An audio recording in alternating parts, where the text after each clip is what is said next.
Assalomu alaykum, hurmatli obunachilar, bizni kuzatib turganlar. Hozir biz Zuhraxon opamiz, 50 yoshli Zuhraxon opamizning uylariga keldik. Hozirda og'ir dard bilan, ya'ni jigar sirrozi bilan og'riyaptilar.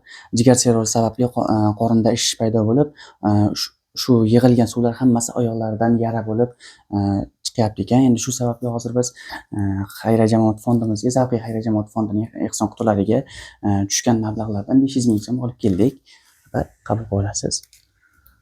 Zo'raxon opa, oz bo'lsa ham ko'p o'rinda qabul qilasiz endi.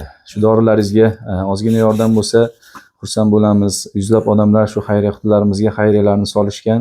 Shularni to'plab olib keldik, opa. Qabul qilasiz. Rahmat, Alloh rozi bo'lsin. Qilgan ehsonchilardan ham Alloh rozi bo'lsin.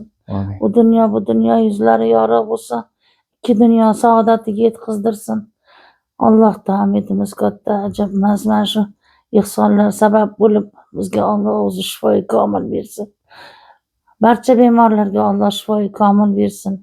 Sizlarga ham tan jonlaringiz sog' bo'lsin. Ehson qilganlarga ham tan jonlari sog' bo'lsin, umrlari uzoq bo'lsin.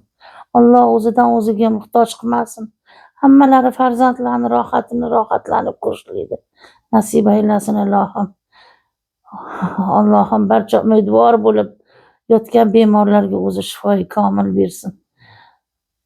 ربنا آتنا في الدنيا حسنة وفي الآخرة حسنة وقنا عذاب النار برحمتك يا أرحم الراحمين يا ذو الجلال والإكرام. Allohu akbar.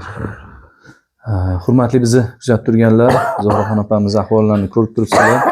Qo'llaringdan kelgancha baholi qudrat opamni shifo topishlari uchun plastiklarni qo'yamiz. O'zlaringiz xayriyalaringizni qilishga iltimos qilamiz albatta. Hozir donor bor ekan, opamizga jigarlarni bergani. Hindistonga borib operatsiya qildirish mumkin ekan. $35 ming mablag' zarur bo'lyapti. Albatta, sizlar bergan mablag'lar dori-darmonlariga, zarur ehtiyojlarga ishlatib, qolganini yig'ib shu Hindistonga borib operatsiya qilib kelmoqchilar, xudo xolasa. Inshaalloh. Alloh shifo bersin, opa, yaxshi bo'lib qoling. Rahmat, tan jonlaringiz sog' bo'lsin. Ehson qiluvchilardan ham Alloh rozi bo'lsin. Hamisha beruvchi qo'llardan qilsin. Saxiy boylardan qilsin, Allohim beruvchi qo'llardan qilsin. Saxiy boylardan qilsin. Qilgan ehsonlarini jannatlarda boshlariga toj qilsin. Ikki dunyo saodatiga yetkazdirsin. U dunyo bu dunyo roziman degan bandalari qatorida qabul qilsin. Allohu akbar.